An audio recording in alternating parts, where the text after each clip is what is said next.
Hi guys, and welcome to episode 43 of the Crochet Cakes podcast. My name is Elizabeth, and as always, probably 3 months ago, I am your one and only host. You can find me as Crochet Cakes anywhere on the interwebs that you choose, which by that I mean Ravelry, Instagram, and Elo. Have been pretty absent from all forms of social media, and I will chat with you guys more about that later on in the episode. Now, how have you guys been? I hope you've been well. I hope you've been getting a lot of crafting done. And speaking of crafting, I should probably mention that any returning viewers, thank you so much for coming back, and any new viewers, thank you so much for checking out this podcast. And this, as I mentioned, is a podcast about crafting. Today I will be talking to you about some knitting, some crochet, and some embroidery. I think I should say as usual, it is a jam-packed episode, and I mean, just look at my handy dandy notes, which I have here with me for the first time in ages. Lots to talk about, lots and lots of finished objects. And some confessions also coming up at the end of this episode. I'm going to be getting pretty personal with you guys, which is not something I usually do because this is a podcast in which I choose to spread love, okay? And I don't usually talk about personal things in it because unless they're happy, why bring some sadness into the world?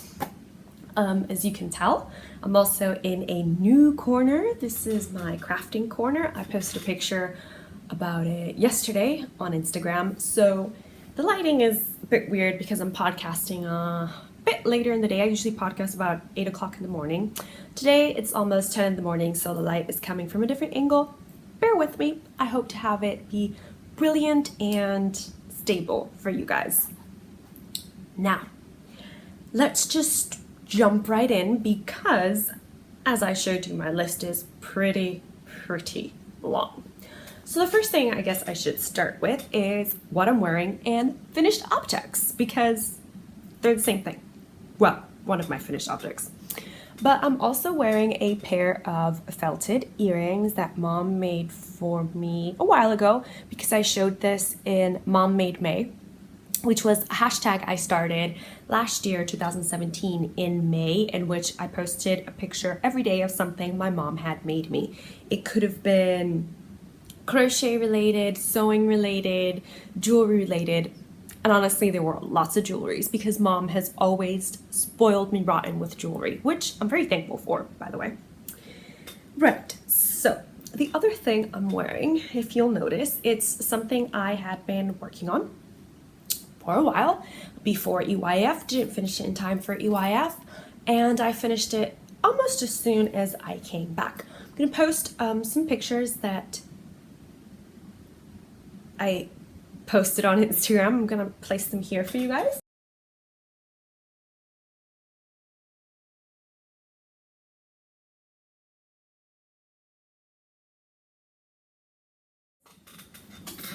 But I'm just gonna do a little awkward stand-up for you there. Yeah, there we go. So I've got about 3/4 sleeves because when I had done long sleeves for the blouse sweater and I didn't like how I looked, even my fiance was like, you should do shorter sleeves. So I did. Now, when I posted this on Instagram, a lot of you were so lovely and you left such beautiful comments.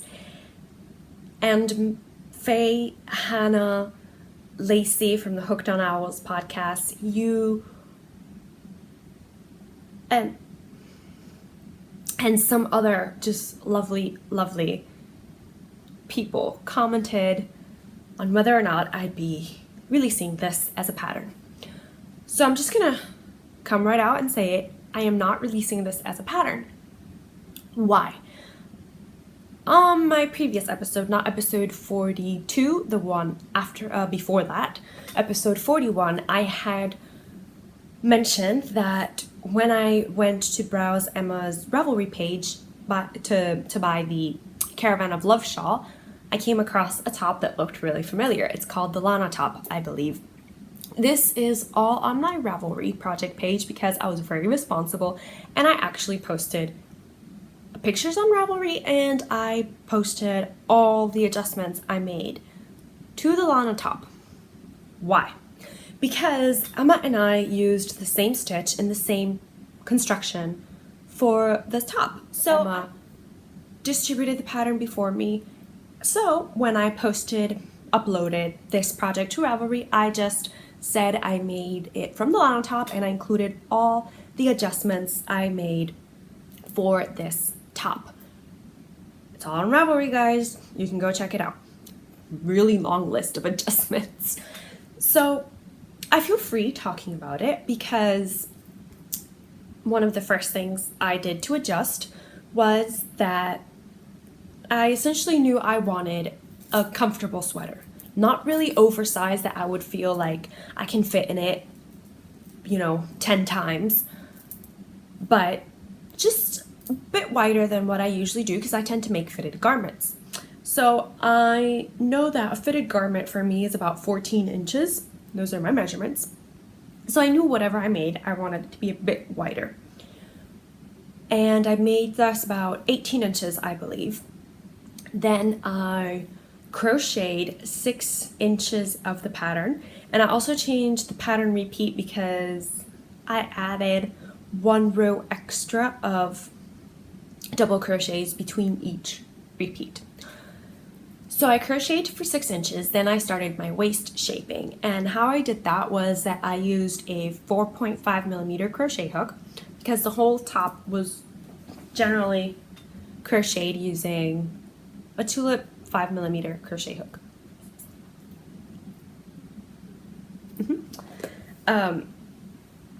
So that's what I did.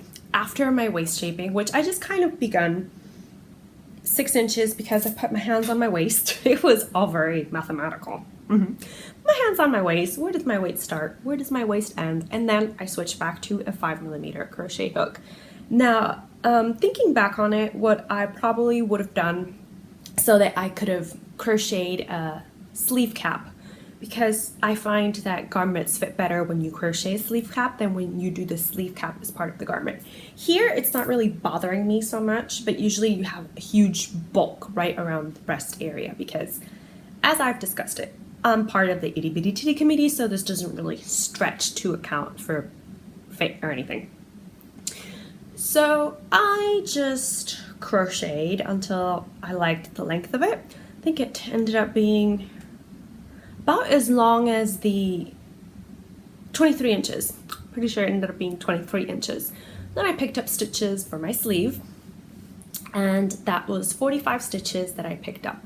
Now the way I picked it up, I think you can tell here, is that I picked up and I crocheted 15 half double crochets, then I did 15 double crochets, and then 15 half double crochets all the way around. So I picked up 45 stitches. I did that for 2 rows, alternating between half double crochets and double crochets. So where I picked up in the following row, and then I just started doing double crochets all the way around. I just thought that would help with decreasing the amount of bulk, and it actually kind of did. So I'm pretty proud of myself for having achieved that. I picked up those 45 stitches, then on the 3rd row, I decreased to 43, did 43 double crochets, and then on the 5th row, I decreased to 40 stitches. I did 40 stitches until I was about to reach my elbow, and then I just decreased to 36. I didn't do any more decreasing or shaping because I tried putting the front post, back post, half double crochet, which is how I usually like to end my sleeves. Didn't really like the look of it because I just feel it needs to be free to be on its own. Maybe one day I'll change my mind, but for now, I'm calling this a finished garment. I'm trying to think of what else I changed in the pattern. Well, like I said, All my notes are on Ravelry, and if you don't understand something that I wrote my notes and you're working on the lawn on top, then please feel free to message me on Ravelry, on Instagram, here on YouTube, just wherever. I like to chat with you guys. It's a way of making this be a conversation instead of me being a crazy lady in my apartment recording. Thank you. I've also tried to be a bit more active in our Ravelry group, which is Crochet Cakes Podcast, all one word. Search it on the groups tab on Ravelry. And I posted a thread about inspiration. And I did this because, number one, I was lacking inspiration. So I wanted to know how you guys find inspiration for patterns. If you're a designer, how you find inspiration for your designs. Any tips and tricks like that, please go in, comment, let's chat about what inspires us. Obviously, I'm very inspired by fellow designers and podcasters. I'm always super in awe of Faye and Rosina and Emma and what they can come up with and how they visualize this design process. To me, it's just amazing because I have huge problems visualizing things. So, for example, this, I just saw a stitch and I was like, let's start doing something with it. I didn't actually have anything in my mind other than I wanted it to be a garment. So that's me on designing. So please head over to the Ravelry thread. I know I've kind of abandoned it. More on that a bit later in the podcast, where I will get very up close and personal. Right, so as I said, I've got basically a finished objects parade because let's stick with another thing that you've seen me working on, because the other finished objects, you never actually got to see them on the podcast. And one's embroidery, so that one will be towards the end. I'm leaving a little bit of mystery going on. The other thing I managed to, I'm calling it finished, but Sandra, you'll have to tell me if it's okay. It's the Moonlit Shawl, whoa, by Sandra from Cherry Heart. Now, I cannot show this to you in its entirety because it came out bigger than my wingspan. Head over here and no, you can't even see that. Can you? No. So this is my wingspan, which doesn't even fit in the camera, and this is me. I'm back for your normal viewing pleasure. So if I had to say, I think this is about 6 feet long. But for shawls, or yeah, basically for everything that is not a garment, I don't tend to do gauge swatches because why? Why? I just want to get on with the project. Why do I have to do gauge swatch? Because Sandra, when she gifted me this pattern, she specifically said that you need, I'm showing you the side where I haven't cut off my ends. They're woven in, I just haven't blocked it, so I haven't covered it. So this is how much it'll stretch if it's blocked. Right, so Sandra, when she gifted the pattern, she said, choose a hank of fingering weight yarn that is generous with the yardage, because 463 yards will be barely just enough. So what did I do? I chose a yarn that had 495 yards, and I still ran out of yarn. I was not able to finish the border. I was missing 2 rows to finish the border. So if you've done this pattern or if you've bought this pattern, I was missing rows 6 and 7 to finish the border. I got up to row 5. So I didn't know what to do. I didn't know if to finish it there because I wanted to have the full border, or find a yarn that I thought went with this and, you know, use it to complete the border. So this is why I haven't blocked it, just in case I actually decide to add to the garment, add to the shawl. You can see that because the clan freezer had short color changes, it pooled like nobody's business. But I also think it was quite a cool pooling because they're foresty colors, very camo. as I mentioned, my fiance was actually pretty upset that this had sparkles in it because he wanted to claim it for himself. And can you even see the, no, you can't see the sparkles. They kind of look like just flint that I didn't brush off. So yes, my gauge must have been a lot looser than Sandra's, but I'm okay with it. I don't mind it too much. It's still going to be beautiful. It's still going to block beautifully. I used a 3.5 millimeter crochet hook, just as she calls for in the pattern. I didn't do a 3. I didn't adjust for any of it. So yeah, probably I would have not used a 3.25 or a 3 anyway, because I just don't like going below a 3.5. That's just my preference. I thoroughly enjoyed this project. It was a really fast crochet. It grew because, you know, it starts in the short edge and then it goes back to the short edge, so there's increasing and decreasing. It's a shallow crescent, and I feel like it's perfect for spring because it'll provide warmth and coverage, but it won't drown you in it like a worsted weight shawl. Which, don't get me wrong, I love DK and worsted weight shawls. I love to feel all snuggly and comforted. I think that's the word. So, yay for another finished object. Just trying to think, what else can I tell you about this? I mean, the yarn, if you've never tuned in before, is Forbidden Fiber Co., which was Forbidden Woolry. She renamed to Forbidden Fiber Co., and it's her Clan Fraser colorway. And I loved working with the yarn. I loved the pattern. I highly recommend the pattern as a way of just, sorry for the squeaking, as a way of just using those precious hanks of fingering weight yarn that we have that we don't want to use because we're obsessed with, and you know, we don't want it to go to waste. We just want to keep petting them. So they don't go to waste with this, and you could keep it, you could gift it. I'm not gonna judge. I'm probably keeping this one because I can't imagine anyone other than my fiance who would like this color combination. And I actually really like it. It's called Clan Fraser. I'm gonna use it the next time I go to Scotland.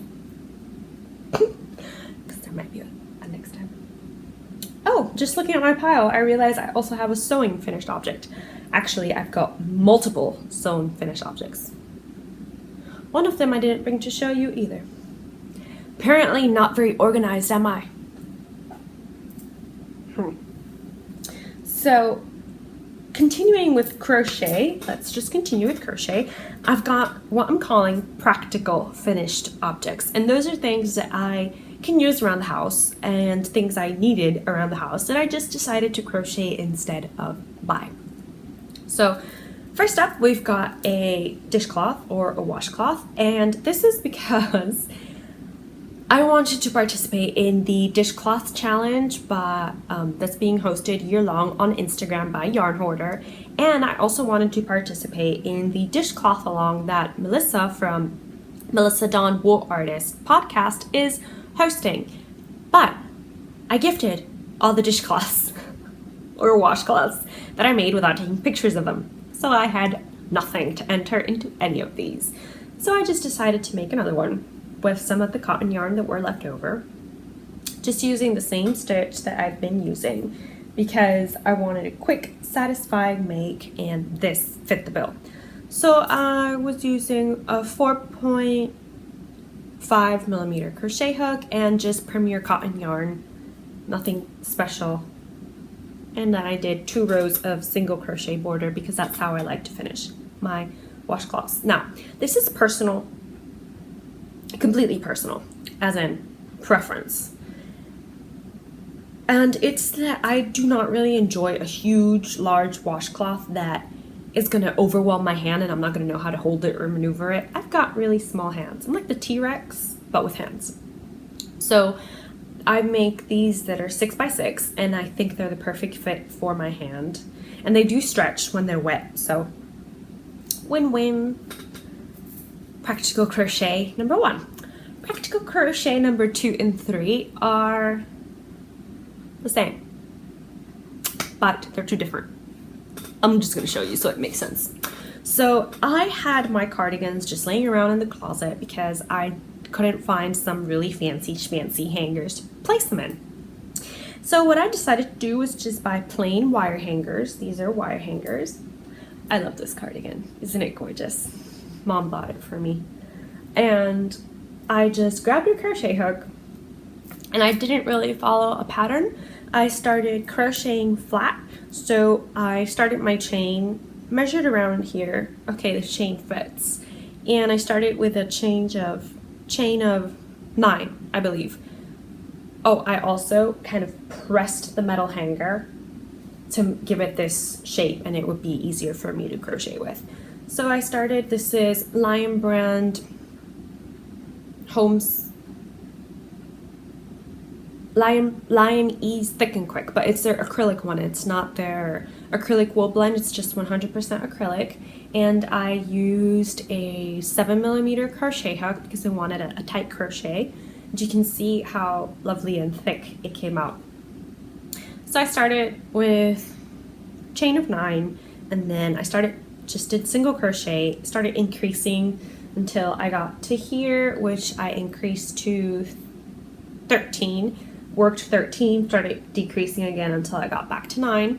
And I actually made it a bit too long because you can feel the metal hanger ends here. So yeah, I did it a bit too long, but it doesn't really matter. I just also seamed it shut, and that's exactly the same way I worked this one. Now this is a thinner hanger because I was just using scraps of yarn, and I do not know what this was because I got it at a thrift store, but I made this one way too thick and way too long, if you can see here, because this one I increased to 17, I believe, and this one I just left it at 13 or 15. So there's not really much of a science to this. I just bought 97-cent wire hangers at Walmart. I pressed them to give them the shape that you would normally, this kind of U-shaped, and I just crocheted around my hanger, but I crocheted flat and sewed it on my hanger because I wanted it all to be one piece. So that's finished objects, practical finished objects 2 and 3. Wow. I'm not done yet, guys. I also managed to do, this is a personal sewing finished object. And I believe I mentioned that Allison from the KCACY podcast, I'm waving. Don't put me on fast forward yet.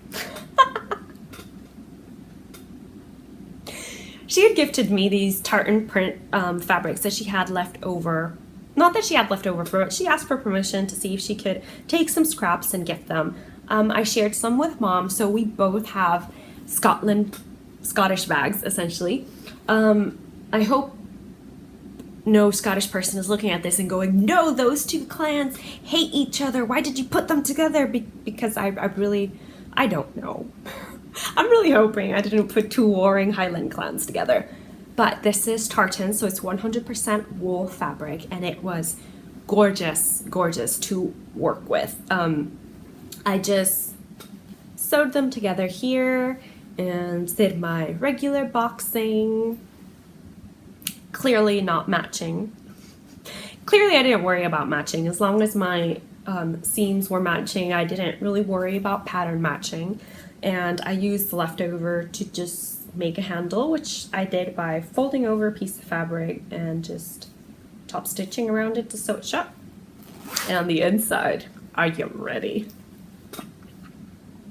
Scotty dogs! Because I had bought this tea towel in the Highlands when we were on our tour of the Highlands, and I couldn't resist splitting my Scottish tartan with my Scotty dogs.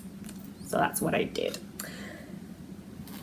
And yeah, this is just a 9-inch zip, so it turned out to be a little bit too small for the bag, but nothing's gonna come out of it. It's perfect sock size. It's 10 inches wide to 10 inches tall, so it's perfect square. And inside, I've got a project that, since I'm not done with finished objects, I'm not gonna cover yet, but not much to say about the bag. Kind of wish I would have recorded a little video so you can see how I sewed them, but not much to say. My other finished object is that over there. Do you guys want me to pick it up? Okay, back. So this was my entry into the Good Intention Stitch Along hosted by Chrissy from Chrissy Crafts. She was running this Good Intention Stitch Along on Instagram, and I decided to join because I've always wanted to try embroidery, but I always talk myself out of it. So she did an introductory video with a list of materials that you would need to make the embroidery hoop, and then she did a finishing tutorial. Like, she did all the tutorials, but you know, there were the stitches and why is there hot glue on my finger? So this was my entry. My fly stitches, which got more perfect towards the end. So I just kind of covered the old fly stitches I had done with the newer darker green ones. These were my French knots, which took me forever to actually get. I kept watching the video and I couldn't understand what was going on. This was my attempt at a lazy daisy stitch. I just couldn't get that stitch at all. I really couldn't. But I'm very happy overall with how it turned out.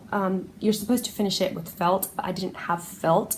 So I had this gorgeous piece of fabric left over, and I decided what better way to place it than in my Good Intentions embroidery hoop. So I guess I could display this when I get tired of looking at this. Never gonna happen. I can just display. So yeah, thank you, Chrissy, for running that.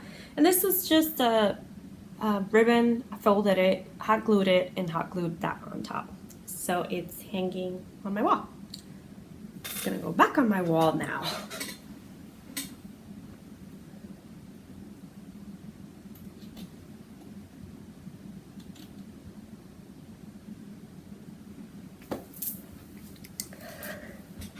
Right.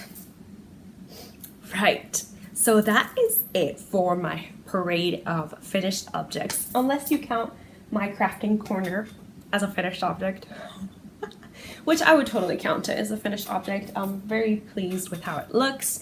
I put a picture up on Instagram of my little crafting space, and yeah, I'm ridiculously happy with how it looks actually. So now that we've covered that, I think you guys maybe want to see what I'm working on. I don't know. Maybe you do, maybe you don't. But I'm actually not really working on a lot. And this is where I'm going to get a bit personal. I felt a lot of creative energy flowing around. And I really wanted to make so many things and start so many things, design, that I was not settling on. I couldn't focus my energy to one single thing. I talked myself out of designing. I talked myself out of designing. It's just not going to be good enough what I come up with. And then I was like, okay, so I'm going to start on this. And I talked myself out of that because why am I going to start a new project when I've got a blanket that I've had on the go for 3 years in a row and it's really pissing me off? And why are you going to do that when you've got that blanket on the go that's the blah blah blah A Spice Your Life blanket by Sandra that you've only done about 10 rows on, and you said it was going to be a blanket and that's why you bought the yarn and you haven't even worked on it, and why are you going to do this? Why are you going to... So I essentially talked myself out of starting anything. And the only thing I've been really working on is my granny stripe blanket because I really want to get it finished. Also, it doesn't help that I managed to really injure both my shoulders. You know, I've got ridiculous knots on both of them, so it was just hurting to pick up a crochet hook. And essentially, I kept just looking around the apartment. I'm like, you should be cleaning the apartment, you should be doing laundry. There's so many things. Why are you sitting down and crafting? Go apply for more jobs. Go do this, go do that. It was an endless cycle of bad energy and being mean to myself. And that's not even the half of it. But that's as personal as I'm going to get right now. Because if you don't want to hear me talk about personal things, then you could just tune out when I tell you to. Not right now, guys. Not right now. I still got great stuff to talk about. All right. So my granny stripe blanket, if hasn't seen the light of day in a while, if you remember, it was a blanket that I started for a Christmas Eve cast on that Claire, hi Claire, from Bob Wilson 123 had started hosting almost 3 years ago. The last time, where are my stitch markers? This way. Last time I showed you guys, it was about here, I believe. So I've basically put stitch markers every 30 rows. So this was 30 rows. This is 30 rows. So where's the bell? I lost the bell, guys. Where's the bell? The bell, bell is down there. And this is the next batch of 30 rows that I'm working on. Now what I decided was that at first I was really just using scraps. So the first 30 rows of the blanket are made with scraps of DK weight yarn that I had. This yarn, this blanket is my Harry Potter blanket. So almost all the yarns I've used here are from Little Bean Loves hand painted yarns. Hi Kayleen. Or they have something to do with Harry Potter, or they remind me of Harry Potter. So this one does not have to do with Harry Potter, but it's Cascade 220 in the Turtle Heather colorway, and it reminded me of gillyweed. And this one is not Kayleen, it's worsted weight Quince & Co. in, I don't remember the colorway, but it basically reminded me of Quirrell's Turban. This one is not Kayleen's, but it reminded me of Luna Lovegood's radish earrings. And the rest is really just Kayleen's yarn, so you can see how much yarn I've purchased from Kayleen throughout the years. And that's not all of it, because since this was a DK weight blanket, what I started doing was holding my leftover fingering weight double, and then I just scratched that and said, but I could make a fingering weight blanket, a Harry Potter fingering weight blanket for Mom at some point in my life. I don't know why I do these things to myself. So I just started going, I got tired of weaving in ends, because I actually wove in pretty much almost all the ends here and on the other side. And I started, you know what, let's avoid this. Let's just use whatever amount of yarn I have until it runs out. So that was actually about every 3 rows, except for Slytherin Common Room, which I was using the whole hank of it for the blanket, and Don't Call Me Nymphadora, which I had about 70 grams left over, Molly Weasley. So those were my big hanks, complete, that I just decided to use for this project. This was my Hedwig colorway from Goosey Fibers. That's the only other yarn that's not from Kayleen, but it's still Harry Potter. And so after I did 30 rows in 3, I decided to move on to 5 rows. So I'm supposed to do 5 rows of 5, which would be 30 rows. And then whatever I have left over, I'm just going to probably be going 1, 2, 3, you know, just doing 1 row of whatever. And if the color ends, just finish it. Because I really want this off my hook and I want to use it because I love this blanket and I just really want to use it. So it's right now essentially quite literally a lap blanket. If I'm sitting down, I can use it just for my lap and it goes all the way to my feet. Or I can push it a little bit up, have it be half on my lap, half on my torso. So I think it's a pretty good size blanket that you can cuddle under, or you could also use it height-wise. So it's, I haven't measured it yet, but I believe it was 25 inches before I started my rows of 5. So right now I started this row of 5 and this is the Luna Lovegood colorway. So this is what I have left of Molly Weasley. I can probably get 1 more row out of that. This is what I have left of Slytherin Common Room. I foresee about 4 granny stitches out of that. And this, I haven't used it. I've been saving it for the rows of 1, but this is my Elder Tree colorway, so I'm thinking of combining Slytherin Common Room with the Elder Tree to finish 1 or 2 rows of granny stripe. Like I said, I'm just going to be going with whatever I've got. And this is the Don't Call Me Nymphadora colorway. I think I can get 1 row comfortably out of that. And after Luna Lovegood, which I've got a lot left of Luna, I'm going to be adding in Dobie, which was one that Mom donated to me. It was one of the first colors she dyed, and it's beautiful. It's just got gray. It's beautiful. And the one color I'm eliminating from this sequence, because the more I work with it, the more I realize I really don't like the color. Can you guys tell? If you said this one, you're completely right. It's a beautiful color.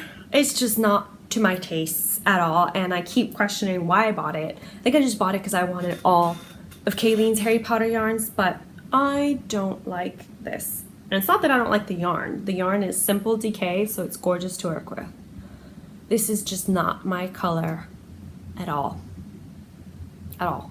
So I'm going to be eliminating that from the sequence, and I won't be using it. Maybe I'll use it in the, 1 stripes, because in the 1 stripe, it didn't look that bad. But when I started doing 3 stripes with it, I really didn't like it.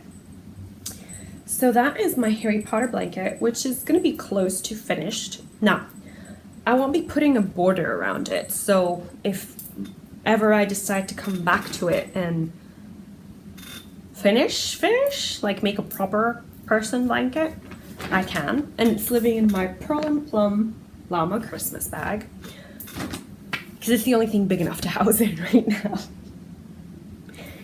That really is my only crochet work in progress.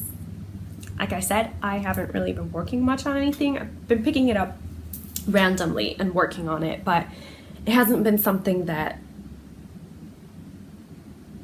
I do a lot. Usually I do it at night when we're watching TV or I'm watching my fiance play video games. Just like that. The other work in progress is living in my Scottish bag.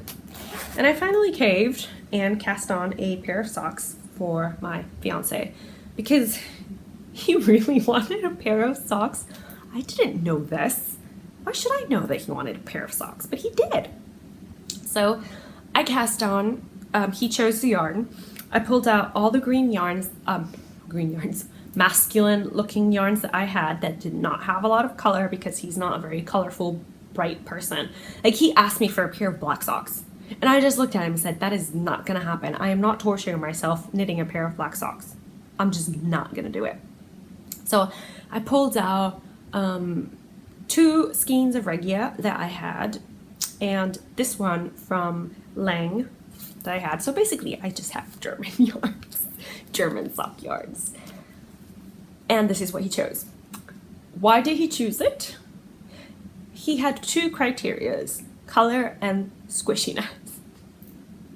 So he literally sat there for maybe 5 minutes squishing all the yarns, trying to see which one felt better. And he went with this one. Actually, it was a pretty smart choice, because this is 45% wool, 35% cotton, 13% polyamide, and 7% polyester. And the color, this was the German sock yarn that Mom got for me when she and Dad went to Frankfurt, I think it was.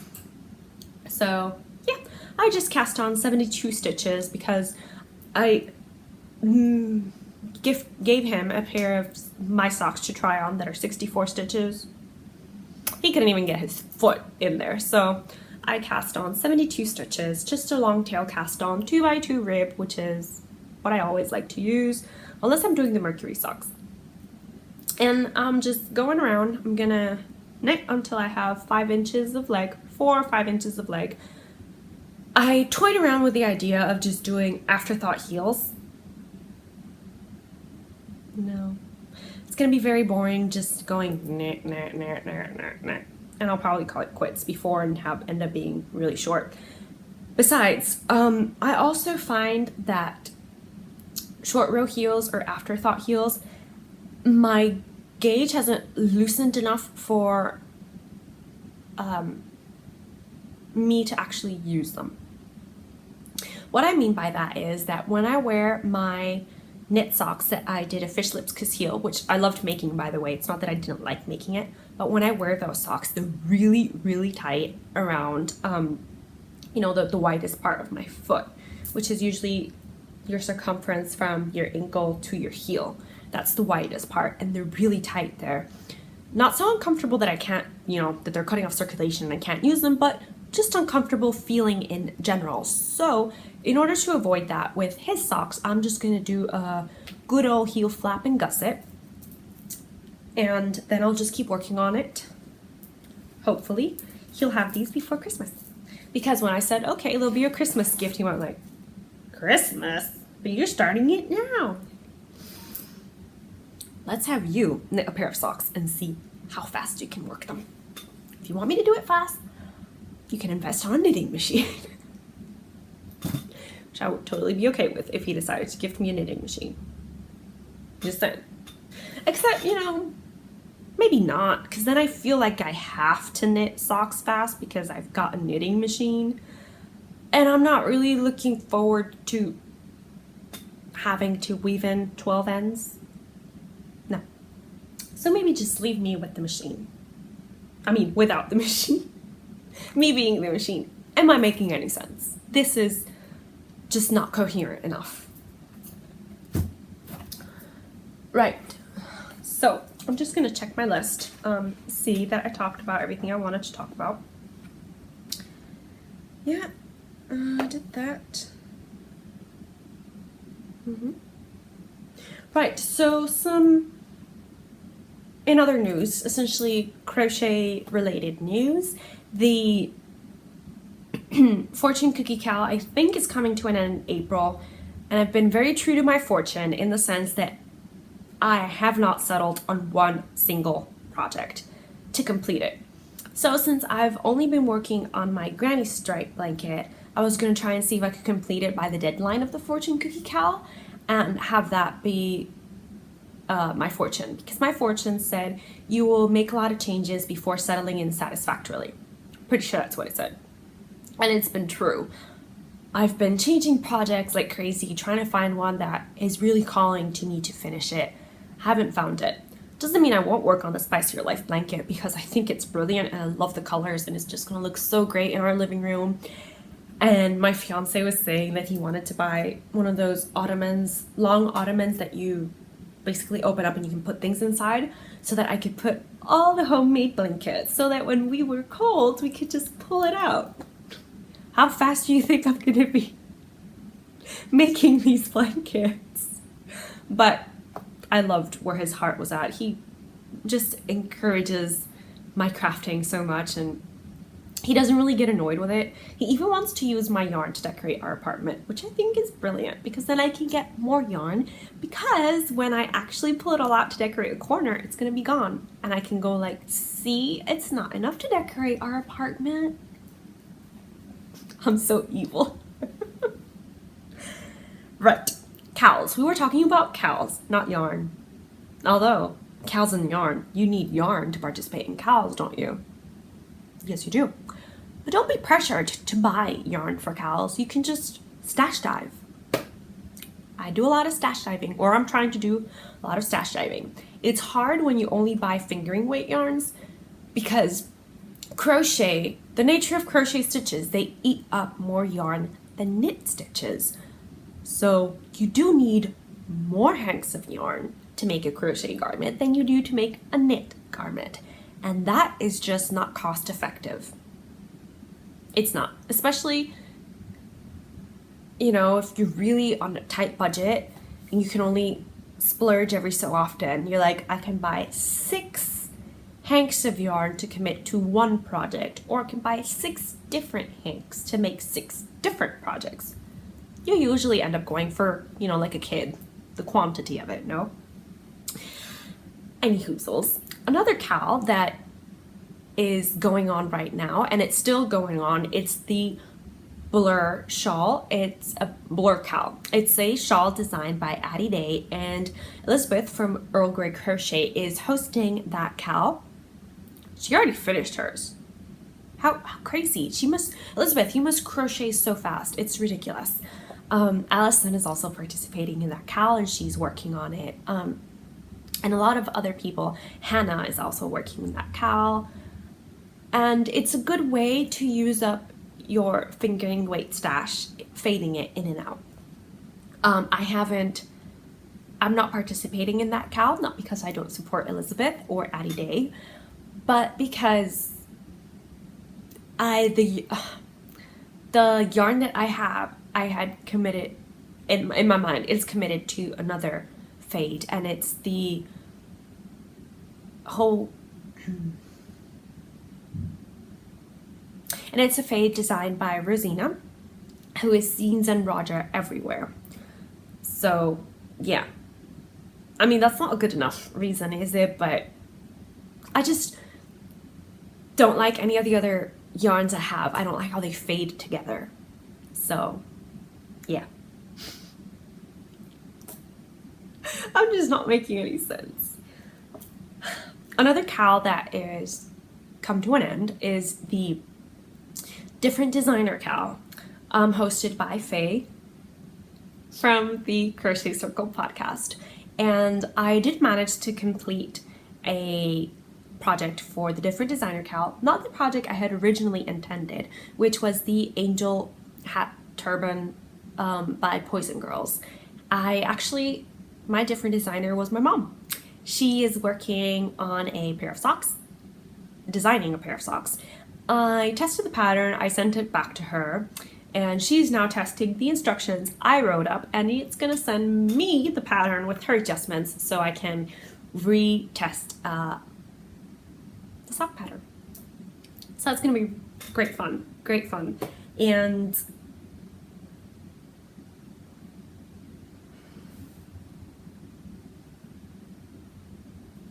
another thing I wanted to chat with you guys about is basically my Share the Love segment, which is a segment where I talk about acquisitions or crafty things that are going on that are really catching my eye. So today I just really wanted to mention a podcast. And it's a proper podcast because it's in my podcast app on my iPhone, because it's an audio cast hosted by Louise Hunt. I really hope I said your name correctly, but she is Caithness Craft. I'll put info, and always remember my show notes are in the down bar below, so just click there and click all the links I will provide you with so you can get more in depth into what I'm talking about, essentially. She is Caithness Crafts. She is a knitter. She's predominantly a knitter with a amazing sense of humor. Seriously, I cannot hear one single one of Louise's podcast without cracking up. It's so brilliant. I made my fiance listen to one of her podcasts, and he was saying that she should actually read books and put them on Audible and sell them. He would definitely read books if she was reading them to him. She just has that sort of voice, and she's Scottish, which I think is brilliant. I am still not tired of hearing the Scottish accent, so Anna, if you're watching this, no. Like I was saying, talking about Caithness Crafts, her audio podcast is simply majestic, and you have to go listen to her. You do. Even if knitting is not your thing, just listening to her chat about her makes and what's going on in her life and the marathons, because she's a marathon runner as well, so she trains for them, and I just have such fun with Louise. And having met her at EYF, she's so lovely and so full of life, and it's just a great sense of humor. She was so great to spend time with. So yes, I'm spreading love by telling you all about Louise. I know, there are way too many podcasts out there and not enough time. I mean, I haven't actually properly sat down to watch all of Lacey's podcasts. She is hooked on owls. I have been watching Pine Cottage Crafts. Haven't been able to catch up with all of them either. It's just, even with all the time in the world I have right now, it's hard to catch up with podcasts. So what I've been doing is listening to them while I'm doing housework, which is not something I used to do. To me, a podcast is something I watch and listen to while I'm crocheting. Yeah, but that has to change because I want to hear and watch all of the podcasts. So something's got to give. Right, so this is the end of the crafting segment for this week's episode. If this is all that you came for, then thank you so much for tuning in and checking out the podcast. And even if you're a returning viewer, who knows? Maybe you didn't like Edinburgh and you're back for the usual podcasty type chat. So yes, thank you so much. If you liked it, hit the like button. If you didn't, please don't hit the dislike button. That's just hurtful. I mean, it really is. So if you haven't subscribed, please do so already. You can follow me on Instagram, subscribe on YouTube, or you can friend me on Ravelry. I try to be very prompt with the people who message me as well, so you can feel free to message me and talk to me. I don't bite. Unless you're giving me cookies, then I'll bite the cookies. So yes, if this is where you leave me, then happy crafting, and if it's not, let's get real. And I'm talking about really real, guys. This is a full-on confession. Maybe not confession, but it's a full-on real life talk. Now, as many of you know, I've been going through a lot of changes in my life in the past 3 months. Quit my job, moved from Puerto Rico to Florida, moved in with my boyfriend, now my fiance.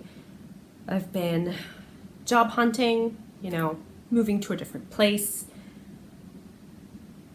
I have moved away from Puerto Rico before, and it didn't hit me as hard as it hit me now. It's been really, really hard. Part of it, I acknowledge, it's just me. I do not deal well with change, and I honestly lack confidence. It may not seem like it, but I am literally my own worst enemy. I can talk myself out of doing things in just the cruelest way possible. And that's what I've been doing. So all of you lovely viewers, MG, Patina Moon, oh my god, I can't even remember names right now. Rosalva, Faye, all of you just lovely viewers who've gotten in touch with me asking about when I'm gonna choose a flower for my wedding, when I'm gonna open my Etsy shop. I felt I had to be real with you. And I've been going, as I mentioned, through so many changes that I wasn't processing them correctly. A lot of days I had trouble just getting out of bed and eating. Eating has been, I think, the biggest thing. I've lost a lot of weight. I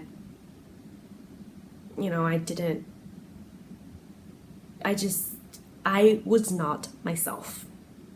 That's the easiest way of putting it. I was not myself. The only thing that really just kept me a bit motivated to even craft was the fact that I wanted to share what I've been doing with you guys. I wanted to chat about all lovely, crafty, beautiful things because I didn't really want to think about what I was actually feeling, what was going on in my life. I think I've never been in such a dark hole before, and it's taken me 3 months to get out of it. And that was just because I woke up one day and I decided it had to stop. The self-flagellation had to stop. The just telling myself that I wasn't good enough, telling myself that I couldn't open up an Etsy shop because my bags were going to break as soon as somebody used them, and then I was going to get horrible reviews and I was never going to be able to sell anything ever again, telling myself that I just wasn't good enough to design anything. Why am I even keeping this podcast going if I'm not? I just didn't feel good enough. And every day I just had these horrible thoughts in my head when I went to sleep, when I got up in the morning, and I kept pretending, you know, I didn't really want my fiance to notice what was going on with me. I didn't want to just burden him, I guess. I really wasn't even honest, 100% honest with Mom, because I felt like a failure, and I didn't want to transmit that to anybody, because I fully acknowledge that it was me, it was this that just wasn't letting me move on with everything. Like, I'm serious, guys. When I say I wasn't eating, I mean I was not eating. Like, what I would eat was, I was cooking for my fiance, I was tasting the food I was making, that's what I would eat. I would have tea, lots of water. Maybe every once in a little while I would make myself a sandwich and eat that, but I just wasn't healthy at all. So I can't explain how I got to that point or how I got out of it, because I'm seriously getting out of it now. It was after EYF, after we came back, I just decided this has to stop. I have to really work towards the goal that I have in mind, the goals I set for myself, because I'm the one who's not letting myself move forward. I'm the one who's putting all these barriers up for myself. And if you don't try something, you never know if you can do it. So that's what I just told myself one day. I just got up and I said, this is it. I'm going to get back to my normal self. I'm going to start working on the research that I've abandoned with my professor. So my first step was writing to my professor and admitting what had been going on and telling her that I was still very much interested in working with the research. My second step was actually starting my yoga again, starting meditations again, and eating. Seriously, eating was like right there. So yeah, essentially this whole roundabout way is to tell you guys about why I have not opened my Etsy shop yet, and about why I haven't really been around Instagram or Ravelry, why I haven't really been crocheting, and why I have definitely not even thought about my wedding. That is really it for confessions. I've got nothing else. This can now go back to being a very happy-go-lucky podcast, because that is the frame of mind I am in right now. I am in the frame of mind of, I can do this. This is going to happen.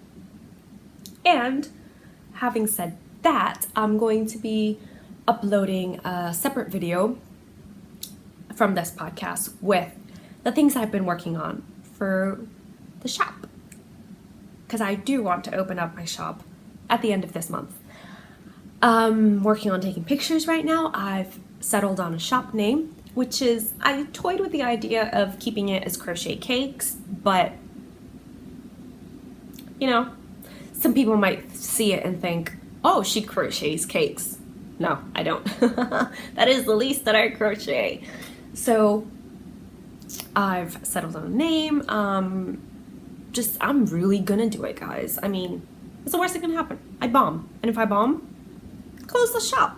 You know, it's not like I actually opened a brick and mortar shop, which is still a dream of mine.